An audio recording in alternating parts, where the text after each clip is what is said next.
very close to us. And that often is an even greater challenge, because so often when we think about those that are closest to us, our friends and our family members, we know how to push each other's buttons. We know that we may well have a history with them, and we might hold on to unforgiveness. We may respond to one another with an ongoing kind of jealousy or comparison. And there is a need to really even examine these closer relationships and ask ourselves, am I loving, my husband, my wife, my brothers, my sisters, my neighbor, my enemy? Am I loving them with the love of Christ? And am I doing things that show my love? Am I being of service and sacrifice to them? And when we come to this realization of our weakness to love people that are difficult to love, so much the better.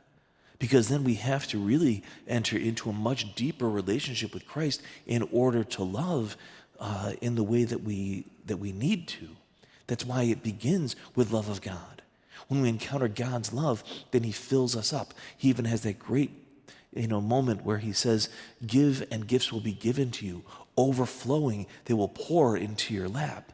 The more that we enter into this loving relationship with God, the more we have the strength to love. Even now, we might well be thinking of people that are difficult to love, and maybe people that are in need of our concern and our service. Let us ask the Lord, as we are now renewed by his covenant, right?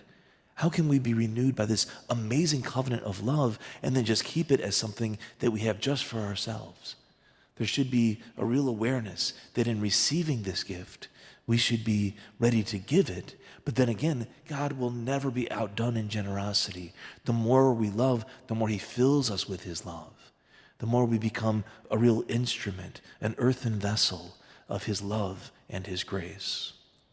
In the name of the Father, and of the Son,